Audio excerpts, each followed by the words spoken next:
Dr. Richard Bruno is the chairperson of the International Post-Polio Task Force and a director of the Post-Polio Institute.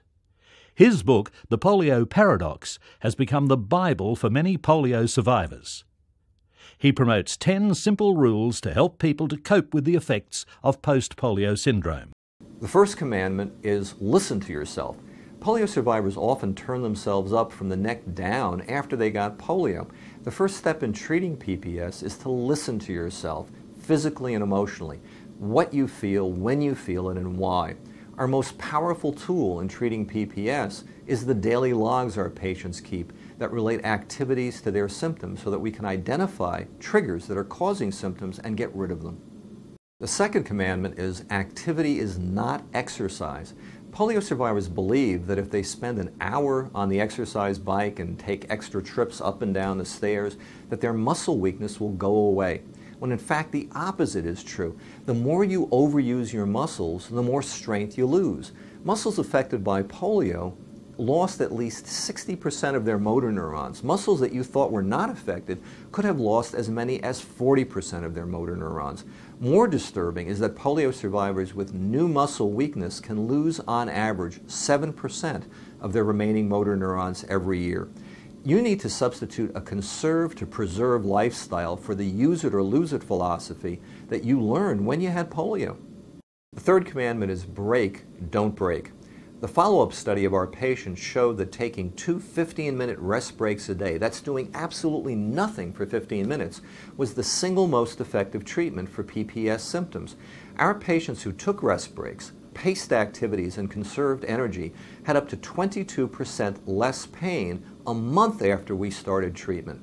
But polio survivors who quit, refused therapy, had 22% more fatigue and 76% more muscle weakness a month after we saw them. For polio survivors, slow and steady wins the race. The fourth commandment is a crutch is not a crutch, and a brace is not a sign of failure or giving up. You use 3 times less energy and look better walking using a short leg brace on a weakened leg. Overused muscles and joints hurt and nerves die after decades of doing too much work with too few neurons. So why not use a brace, a cane, crutches, or dare I even say a wheelchair if they decrease your symptoms and make it possible for you to do more when you want to do it? The fifth commandment is just say no to drugs. 5 studies have failed to show that any drug or herbal remedy or magnets can treat PPS. Polio survivors shouldn't think that they can run themselves ragged or apply a magnet or pop a pill and their post-polio symptoms will disappear. Pain, weakness, and fatigue are not so subtle messages from your body telling you that damage is being done. Masking symptoms with magnets or morphine will not cure or even make post-polio symptoms decrease. The sixth commandment is sleep right all night.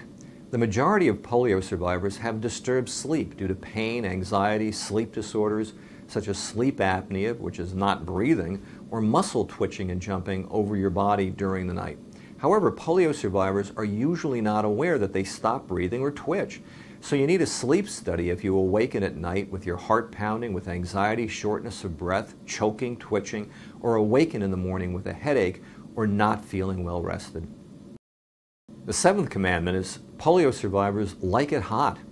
Polio survivors often have cold and purple polio feet because the nerves that control the muscle, that controls the size of the blood vessels, were killed by the polio virus.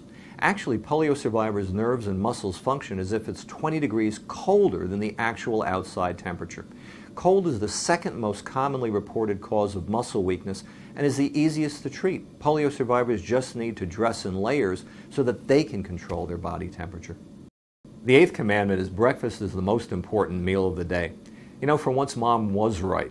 Many polio survivors eat a type A diet. They have no breakfast, they have coffee for lunch, and maybe cold pizza for dinner. Our studies show that the more protein polio survivors have during the day, the less fatigue and the less muscle weakness they have. When our patients eat 16 grams of protein per meal and some protein snacks during the day, they have a remarkable reduction in fatigue and an increase in muscle strength.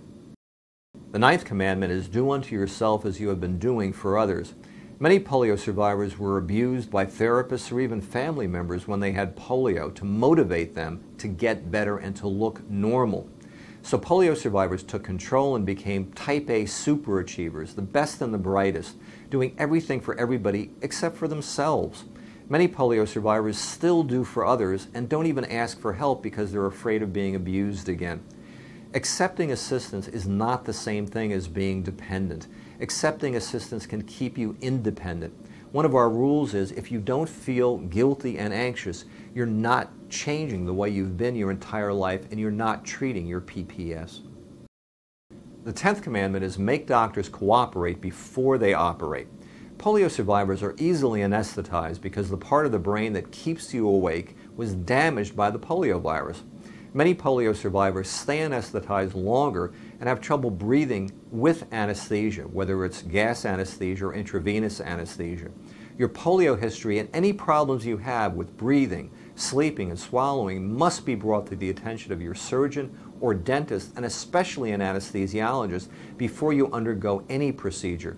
Polio survivors should also never have same-day surgery or even same-day outpatient tests like an endoscopy or a colonoscopy that require anesthetic.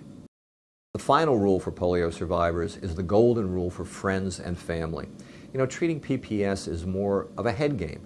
The problems we have with polio survivors are more from the neck up than from the neck down. Getting polio survivors to get their heads around the conserve to preserve philosophy and getting away from use it or lose it. And well-meaning family members yelling at polio survivors, telling them to slow down and use a brace, actually does more harm than good. Friends and family need to know everything about PPS, need to help when asked, and let polio survivors do what they know that they need to do to take care of themselves.